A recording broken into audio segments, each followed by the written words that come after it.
দেখা যাক আমরা এই ঐতিহাসিক বড়কাটার সিঁড়ি হয়ে ঠিক কোথায় যেতে পারি। দেখতে পাচ্ছেন কি সরু গলি।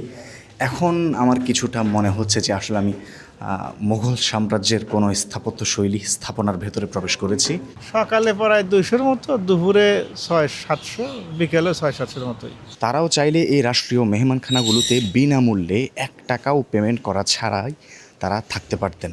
মানে তারা যে দখলবাজ এই অনুভূতিটা স্বয়ং তাদের নিজেদেরই আছে। এবং এই যে একটা ভয়, সে ভয়টা সবসময় কাজ করে, না জানি কখনই আমাদেরকে উচ্ছেদ করে ফেলা হয়, কারণ তারা তো অবৈধ দখলবাজ।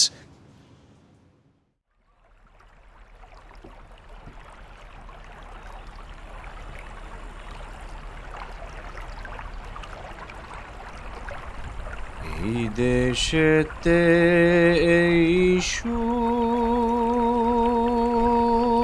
হলো, আবার কোথা যাই না জানি। পেয়েছি এক ভাঙ্গা তরি, জনম গেল সেচেতে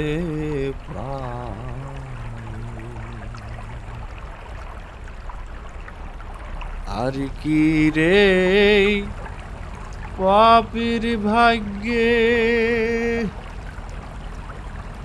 দয়াল চাঁদের দয়া হবে, আমার দিনে হালে যাবে বাইয়ে পাপে রোতর। এই দেশেতে এই সুখ হলো, আবার কোথা যাই না জানি।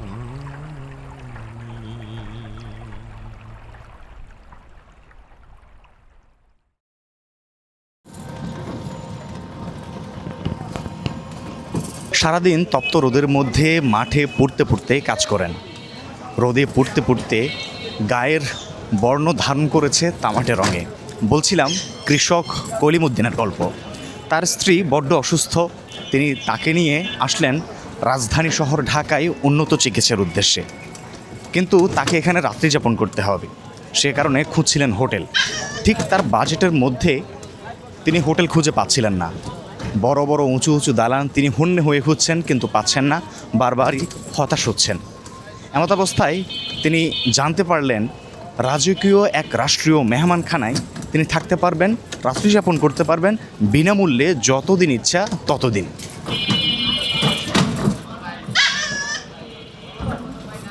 ছোট করে যে গল্পটা বললাম, এটা কোনো মিথ্যাশ্রিত কাল্পনিক লোকগাথা নয়, এটি সত্য। মোগল সাম্রাজ্যে বসবাসকৃত নাগরিক সমাজ এমনই নাগরিক সুযোগ সুবিধা পেতেন।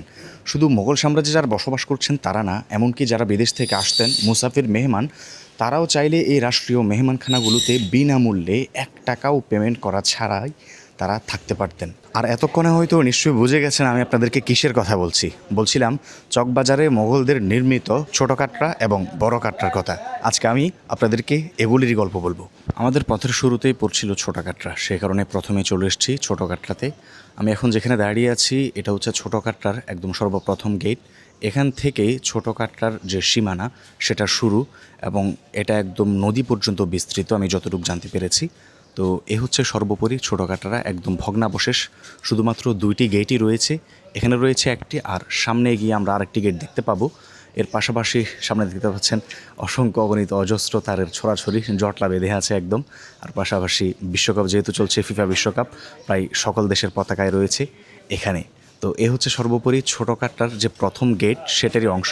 আমরা ধীরে ধীরে ভেতরে প্রবেশ করব এবং এই ছোটো কাটরার ইতিহাসগুলো আপনাদেরকে জানাবো।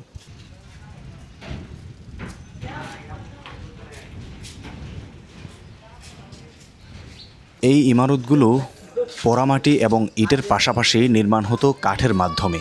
আর সেই কাঠের কারণেই এগুলোকে বলা হতো কাটরা, বড় কাটরা এবং ছোট কাটরা।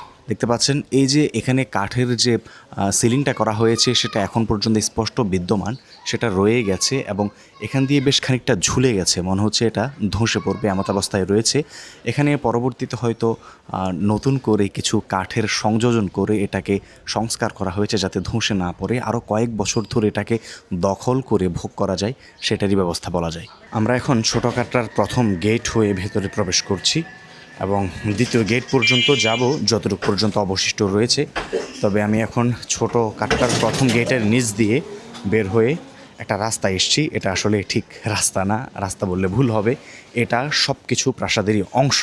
এখানে যে বাসা বাড়ি ভবন, আমি ঘুরিয়ে ক্যামেরাটা ঘুরিয়ে দেখাচ্ছি, দেখতে পাচ্ছেন যত রকমের ভবন, বাসা বাড়ি, রাস্তাঘাট, দোকানপাট যা কিছুই দেখা যাচ্ছে সব কিছু দখলদারিত্বের উপর নির্মিত। ছোটো কাটরার ভিডিও করতে করতে হঠাৎই আকাশের দিকে চোখ পড়ল। দেখতে পাচ্ছেন কি সুন্দর সুন্দর সাদা সাদা মেঘখণ্ড, মেঘের ভেলা আকাশে ভেসে বেড়াচ্ছে। নীল রঙের আকাশ আর তারই নিচে অবস্থান করছে সাদা রঙের মেঘের ভেলা। কি চমৎকার! মহান আল্লাহ তাআলার কি অপরূপ সৃষ্টি। বুড়িগঙ্গা নদীর কোল ঘেঁষে পুরান ঢাকার বুকে সগৌরবে দাঁড়িয়ে আছে মুঘল স্থাপত্যের এক অনন্য নিদর্শন ছোট কাটরা। বাংলার সুবেদার শায়েস্তা খানের আমলে আনুমানিক ১৬৬৩ থেকে ১৬৬৪ খ্রিস্টাব্দে এই ঐতিহাসিক ইমারতের নির্মাণ কাজ শুরু হয়, যা শেষ হয় ১৬৭১ সালে। মূলত শায়েস্তা খানের বর্ধিত পরিবার এবং সরকারি কর্মকর্তাদের আবাসস্থল ও সরাইখানা হিসেবে এটি নির্মিত হয়েছিল। স্থাপত্যের দিক থেকে এটি দেখতে বড় কাটারার মতো হলেও আকারে ছোট হওয়ায় এর নাম হয় ছোট কাটারা। ক্যারাভান সরাইয়ের আদলে তৈরি এই আয়তাকার ভবনের গুরুত্ব শুধু মোঘল আমলেই নয়, ইংরেজ আমলেও ছিল অপরিসীম। ১৮১৬ সালে খ্রিস্টান ধর্মপ্রচারক লিওনার্দো এখানেই চালু করেন ঢাকার প্রথম ইংরেজি স্কুল। পরবর্তীতে ১৮৫৭ সালে এখানেই গড়ে ওঠে ঢাকার প্রথম নর্মাল স্কুল। কালের বিবর্তনে ১৯ শতকে এটি কয়লা ও চুনের কারখানায় রূপান্তরিত হয়। আজ সেই জাঁকজমক হারিয়ে কেবল ধ্বংসাবশেষের তোরণ হয়ে পুরান ঢাকার ঘিঞ্জি গলিতে ঠাঁই দাঁড়িয়ে আছে ইতিহাসের এই কালজয়ী সাক্ষী। ছোট কাটরার এই গলিতে আমি হেঁটে হেঁটে ভিডিও করছিলাম। একজন ব্যক্তি আমাকে দেখে খুব বিরক্ত হলেন। তিনি খুব রুক্ষ কণ্ঠে আমাকে বলে উঠলেন, ভিডিও করেন, খুব ভালো করে ভিডিও করেন, যত পারেন করেন। মানে তারা যে দখলবাজ, এই অনুভূতিটা স্বয়ং তাদের নিজেদেরই আছে। এবং এই যে একটা কি বলে ভয়, সে ভয়টা সবসময় কাজ করে, না জানি কখনই আমাদেরকে উচ্ছেদ করে ফেলা হয়, কারণ তারা তো অবৈধ দখলবাজ।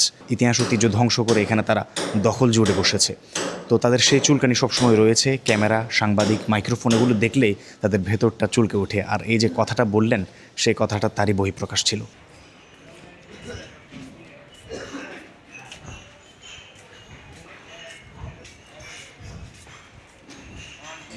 আমাদের ছোট কাটরা মিশন শেষ, এবার চলি বড় কাটরায়।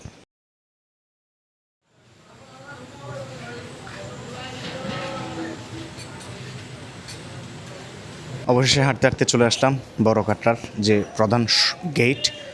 সেখানে দেখতে পাচ্ছেন আমার মাথার উপরে একদম পেছনে সাইডে রয়েছে সুউচ্চ যে গেট, সেটা বড় কাটরার। এর আশপাশে অনেক আধুনিক ভবন রয়েছে। মানে আধুনিক ভবনগুলোর সকল সৌন্দর্যকে একদম ফিকে করে দিচ্ছে এর ঐশ্বর্য, এতটাই চমৎকার। কিন্তু ধ্বংসের কবল পরে সব কিছুই শেষ। যদি এগুলোকে টিকিয়ে রাখা যেত, সংরক্ষণ করা যেত প্রপারলি, তাহলে ঢাকা শহরের রূপ অন্যরকমই হতো। স্ক্রিনে এখন যে ছবিটি দেখছেন, এটি দেখে মনে হচ্ছে না উজবেকিস্তান, ইস্তাম্বুল কিংবা ইতালির কোনো ঐতিহাসিক স্থাপনার ছবি, অথচ এটি আমাদেরই বড় কাটারা। ছবিটি তোলা হয়েছে ১৮৭০ সালে। আর বিপরীতে আজকের বড় কাটারাকে দেখুন। কোথায় সেই রয়্যাল প্যালেস? কোন অভিশপ্ত দানব আমাদের ইতিহাসকে গিলে খেয়েছে?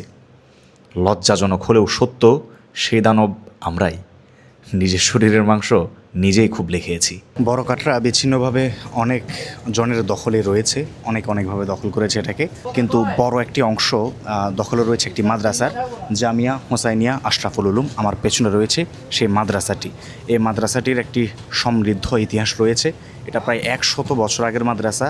হযরত হাফেজ জি হুজুর রাহিমাহুল্লাহর প্রতিষ্ঠিত একটি মাদ্রাসা। তো আমরা সেখানে প্রবেশ করব, দেখা যাক মাদ্রাসার ভেতরে বড় কাটরার বর্তমান অবস্থা কী রূপ কী হাল, আমরা সব কিছু ঘুরে দেখার চেষ্টা করব। আমরা এখন রয়েছি জামিয়া হোসাইনিয়া আশরাফুল উলুম মাদ্রাসার প্রাঙ্গণে। আমার পেছনের এই যে ভবনগুলো দেখতে পাচ্ছেন, আসলে এই ভবনটা অনেকটা আধুনিক রঙে রঙিন করা হয়েছে, অনেক সংস্কার করা হয়েছে, যার ফলে পেছনে দেখে বোঝাই যাচ্ছে না আসলে এটা মোগল সাম্রাজ্যের কোনো স্থাপত্যশৈলী, মোগল সাম্রাজ্যের কোনো স্থাপনা কিনা। কিন্তু এটার বিকৃতির কারণে এটা হয়েছে, পেছনে দেখেও বোঝা যাচ্ছে না আসলে যেটা মোগল সাম্রাজ্যের কোনো কিছু কিনা। আচ্ছা, আজকে যেহেতু শুক্রবার, মাদ্রাসা বন্ধ, সে কারণে আসলে খুব ছাত্র দেখা যাচ্ছে না। আর মাদ্রাসার যে সাধারণ ধারাবাহিক কার্যক্রম চলে সেটাও আজকে মোটামুটি বন্ধ। তো দেখতে পাচ্ছেন মাদ্রাসার পুরাতন ছাত্রাবাস জামিয়া হোসাইনি আশরাফুল উলুম। মাদ্রাসার একজন ছাত্র বললেন যে তিনি আমাদেরকে ঘুরিয়ে দেখাবেন, আমরা তার পেছন পেছন যাচ্ছি। এ হচ্ছে মোটামুটি বড় কাটরার ভেতরে আমরা প্রবেশ করেছি মাদ্রাসা, আর মাদ্রাসার সিঁড়িতে আমরা রয়েছি। আমরা উপরাংশে যাচ্ছি, দেখা যাক আমরা এই ঐতিহাসিক বড় কাটরার সিঁড়ি হয়ে ঠিক কোথায় যেতে পারি। দেখতে পাচ্ছেন কি সরু গলি। এখন আমার কিছুটা মনে হচ্ছে যে আসলে আমি মুঘল সাম্রাজ্যের কোনো স্থাপত্যশৈলী স্থাপনার ভেতরে প্রবেশ করেছি। এদিককার অংশটা অনেকটা প্রাচীন অংশের মতো রয়েছে। এখানের একটি লেখা দেখতে পাওয়া যাচ্ছে, দরমায়ান কামরা। জানি না সে সময়টা কী কারণে ব্যবহৃত হতো। এরপর আমরা আর একটু সামনে যদি হাঁটি, এদিকেও একটি ছোট একটি অংশ দেখা যাচ্ছে। এখানে ঠিক কী রয়েছে, ঘুটঘুটে অন্ধকার, আসলে কিছুই নেই। এদিকে একদম ব্লক, কিন্তু এটা কী কারণে দেওয়া হয়েছে বুঝতে পারছি না। যাই হোক, মাদ্রাসার ছোটো ছোটো বাচ্চারা আমার পেছন পেছন ঘুরছে, তারা বেশ আগ্রহী ক্যামেরা দেখি। এ হচ্ছে মোটামুটি ভেতরকার অংশ, অনেকটা একটা সুড়ঙ্গের মতো। আমরা সরু গলি হয়ে হাঁটছি, আর হাঁটতে হাঁটতে ধীরে কোথায় যেন চলে যাচ্ছি। আচ্ছা, আরও উপর দিকে যাচ্ছি এখন আমরা।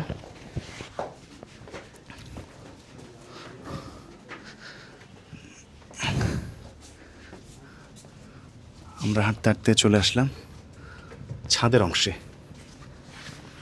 এটা কি যে গেটটা দেখছি সেই গেটের ছাদের অংশ নাকি উঁচু গেটটার? না, আমরা হাঁটতে হাঁটতে এখন যে বড় কাটরার সুউচ্চ গেটটি রয়েছিল সেই গেটের একদম ছাদের অংশে রয়েছি। এখানে একটি কক্ষ রয়েছে। এটা কি ছাত্রাবাস? ছাত্ররা এখানে থাকে নাকি? আচ্ছা, এটা একটা ছাত্রাবাস। আমরা ভেতরে প্রবেশ করতে চাই, অবশ্য অনেকে ঘুমোচ্ছে, একটু ঘুরে ঘুরে দেখতে চাই আস্তে আস্তে। আজ যেহেতু শুক্রবার, ছাত্ররা সকলেই ঘুমোচ্ছে। চতুর্পাশে ফ্যান চলছে, ফ্যানের ঘট ঘট শব্দ। আমরা চলে আসলাম একটি অংশে, দেখতে পাচ্ছেন।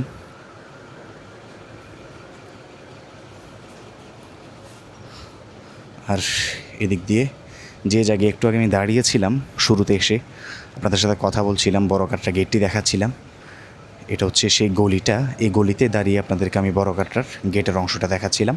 আমরা এখন সেটার উপরিভাগে রয়েছি। যাই হোক, একটু আস্তে আস্তে কথা বলতে হচ্ছে যেহেতু ছাত্ররা এখন ঘুমোচ্ছে, শুক্রবার আজ, ক্লান্ত শ্রান্ত শরীর সবারই।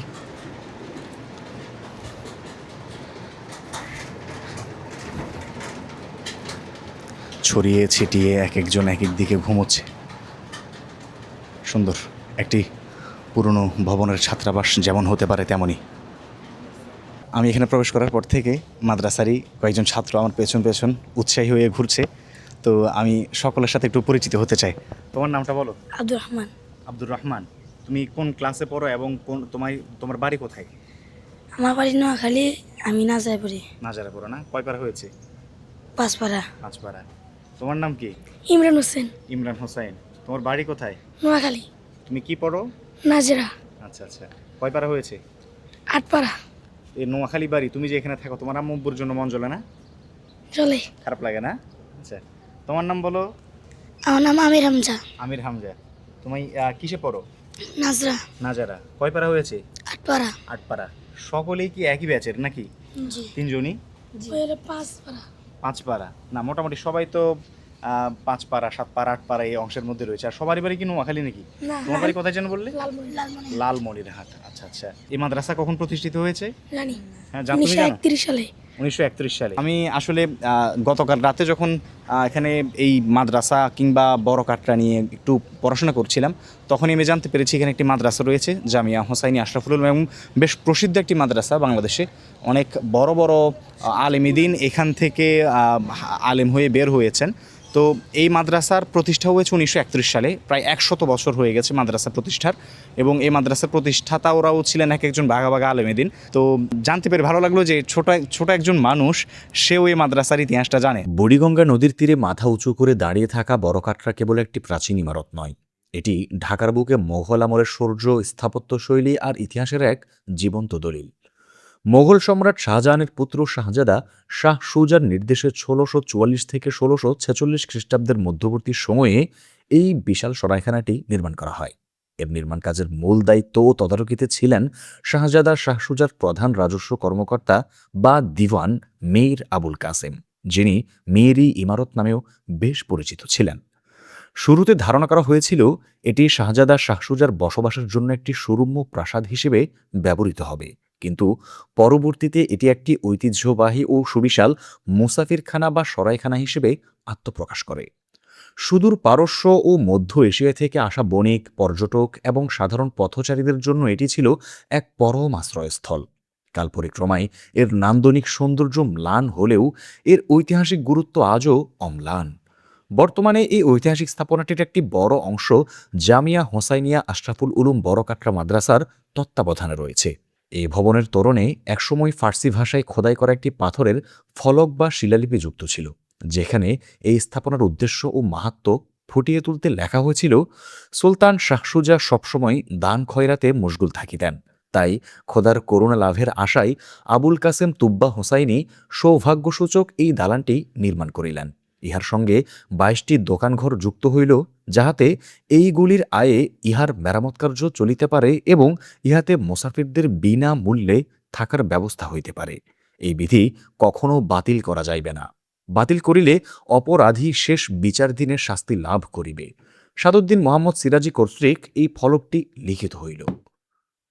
আচ্ছা, আমরা ছোট কাটরায় যখন গিয়েছিলাম, ছোট কাটরায় লাইট আছে না? আচ্ছা, ছোট কাটরায় আমরা তো কিছুই ছিল না, শুধুমাত্র রাস্তার গলি ধরে আমরা হাঁটছিলাম, তাও একজন দখলবাজের সহ্য হচ্ছিল না, বিরূপ মন্তব্য করেছিল আমাদেরকে। কিন্তু বড় কাটরায় এসেছি, বড় কাটরায় এসে অভিজ্ঞতাটা অনেকটা বেটার। কেন বেটার? এখানে ছাত্ররা যেমন আগ্রহ দেখাচ্ছে, আমরা একে করে আমাদের সব কিছু ঘুরে দেখাচ্ছি। যে আমরা এখন আরেকটা সুড়ঙ্গ টাইপের জায়গাতে প্রবেশ করেছি। জানি না সে সময় এই জায়গাগুলোতে কী হতো আসলে। অনেক উঁচু উঁচু সিঁড়ি রয়েছে, আর ভেতরে ছোট ছোট কক্ষ। এদিকে আরেকটি দেখা যায়, এদিকে যাওয়া যায়? এদিক দিয়ে আসছিলাম। ও আচ্ছা আচ্ছা, মানে এতটাই ঘুরছি বোঝাই যাচ্ছে না আমি কোন দিক দিয়ে প্রবেশ করেছি। আর সবটা মোটামুটি একরকমই লাগে, দেখতে পাচ্ছেন, খুব সুন্দর স্ট্রাকচার। তো যেটা বলছিলাম সেটা হচ্ছে, বড় কাটরায় এসছি, বড় কাটরায় যারা আছে, মাদ্রাসাটাও কিন্তু বড় কাটরার উপর প্রতিষ্ঠিত হয়েছে। তবে এখানে আসার পর ছাত্রদেরকে দেখছি, ওস্তাদদেরকে দেখছি, আমি শিক্ষকদের সাথেও কথা বলছিলাম, তারা ভালোভাবে কথা বলছেন, ভালোভাবে ট্রিট করছেন, এবং যা যা জানতে চাচ্ছি সেটাও বলছেন, এবং ঘুরে দেখতে চাচ্ছি সেটাও ঘুরে দেখাচ্ছেন। কোনো রকমের কোনো বাধাগ্রস্ত আমি হচ্ছি না, এটা একটা ভালো দিক। এখানে মাদ্রাসার চাল ডাল এগুলো স্তূপ করে রাখা হয়েছে, গোডাউন বলা চলে। পেঁয়াজ রয়েছে এখানে, এখান থেকে নিয়ে প্রতিদিনের খাবার রান্না করা হয়। আসসালামু আলাইকুম, ভালো আছেন? হ্যাঁ আপনারা এখানকার বাবুর্চি? হ্যাঁ। আচ্ছা আচ্ছা, এই মাদ্রাসায় আপনারা ডেইলি কয়জন ছাত্রের খাবার রান্না বান্না করেন? ডেলি সকালে প্রায় 200-র মতো, দুপুরে 600-700, বিকেলে 600-700-র মতোই। 600-700। সকালে তো কম কেন? সকালে একটু নাস্তা ফোলাফান দিয়ে। ও আচ্ছা, মানে ব্যক্তি উদ্যোগে খায় অনেকে, বোর্ডিংয়ে খায় না? বোর্ডিংয়েই খায়, কিন্তু ব্যক্তি উদ্যোগ বলতে টাকা দিয়েই খায়। এই পোলাফান বাইরে অনেকেই খায় না, এখানেই খায়। আর এমনি খাবার আয়োজনে সকাল বিকেল দুপুরে কি কি থাকে একটু বলা যায়? সকালে ডাউল ভাজি অথবা ভর্তা, ডাউল, নাস্তার আইটেম আর কি। হ্যাঁ। আর আর দুপুরে মাছের তরকারি অথবা গোস্ত, ডিম, এক একদিন এক একটা। আচ্ছা, আর রাত্রিতে আলু ভর্তা, ডাউল, কতদিন ভাজি, কতদিন সবজি, ডাউল মিলে দিলে। আপনারা এখানে শেফ হিসেবে কয়জন আছেন? আছে 4 জন। কয় বছর যাবত এখানে চাকরি করছেন? আমি আছি 14 সালের থেকে। 14 সাল থেকে। হ্যাঁ। যাক, ধন্যবাদ। স্থাপত্যের দিক থেকে বড়কাটরা ছিল তৎকালীন মোঘল কারুশিল্পের এক অনন্য ও বিস্ময়কর নিদর্শন। ঐতিহ্যবাহী মধ্য এশীয় ক্যারাভানসরাই বা সরাইখানার আদলে চতুষ্কোণ বিশিষ্ট করে এই বিশাল ইমারতটি তৈরি করা হয়েছিল। এর কেন্দ্রস্থলে ছিল একটি সুবিশাল উন্মুক্ত প্রাঙ্গণ, যাকে ঘিরে চারদিকে ছড়িয়ে ছিল ছোট বড় অসংখ্য কক্ষ। এই স্থাপনার সবচেয়ে আকর্ষণীয় অংশ হল এর দক্ষিণ তোরণ বা প্রবেশদ্বার। বুড়িগঙ্গার দিকে মুখ করে থাকা এই তোরণটি অত্যন্ত জাঁকজমকপূর্ণ এবং বিশাল আকৃতির। এর ঠিক মাঝখানে রয়েছে একটি উঁচু ও গভীর খিলান পথ, যা ভবনের ভেতরে প্রবেশের মূল পথ হিসেবে কাজ করত। তোরণের দেয়াল ও সিলিং জুড়ে রয়েছে চমৎকার জ্যামিতিক নকশা ও চুন সুরকির নিখুঁত অলঙ্করণ।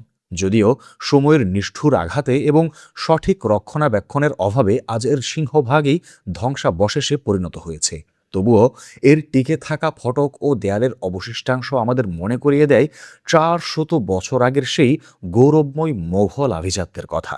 কওমি মাদ্রাসাগুলোতে সাধারণত একটি সুন্দর সংস্কৃতির ধারা জারি রয়েছে অনেক আগ থেকে। প্রায় কওমি মাদ্রাসার প্রত্যেক সময়ে যখন বাৎসরিক মাহফিল হয়, জলসা, সে সময়ে প্রত্যেক জামাত থেকে বিভিন্ন রকমের দেয়ালিকা, লিখনি, পোস্টার, ফেস্টুন এগুলোর আয়োজন করা হয়।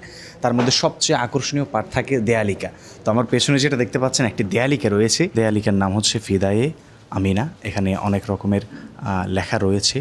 স্বপ্নের কাটারা রয়েছে, পরাণের ফিলিস্তিন, সবুজ চোখে রঙিন দৃষ্টি, পবিত্র কাবা, রাসূলের পথে উদাসীনতা, এই টাইপের বেশ কিছু লেখাজোখা এখানে রয়েছে। আর এটার সার্বিক তত্ত্বাবধানটা করেছে সরহে বেকায়া সেই ক্লাসের ছাত্ররা।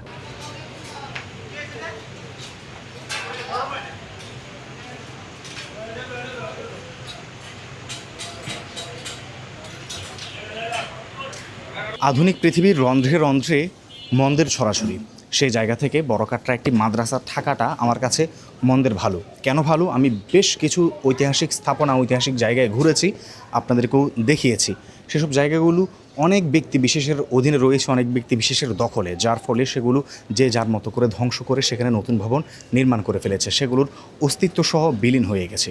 আর সে জায়গা থেকে এই বড়কাটরায় একটি মাদ্রাসা থাকার ফলে মোগল সাম্রাজ্যের এ একটি বড় নিদর্শন বড়কাটরা, সেটার বিশেষ এবং বড় একটি অংশ এখন পর্যন্ত অক্ষত আছে। হ্যাঁ, এটার মধ্যে ছাত্রদের প্রয়োজনে, মাদ্রাসার প্রয়োজনে বিকৃতি সাধন হয়েছে, অনেক সংস্কার কাজ হয়েছে, এখন পর্যন্ত অন্তত এগুলো টিকে আছে। কিন্তু বড়কাটরার যে অংশগুলো ব্যক্তি বিশেষ বিভিন্ন পরিবারের অংশে পড়েছে, পরিবারের দখলে পড়েছে, সেই অংশগুলো কিন্তু নেই, একদম ভেঙে ফেলা হয়েছে। এমনকি প্রশাসনের নাকের ডগায় এগুলো ভাঙা হয়েছে খুব হিংস্রতার সাথে।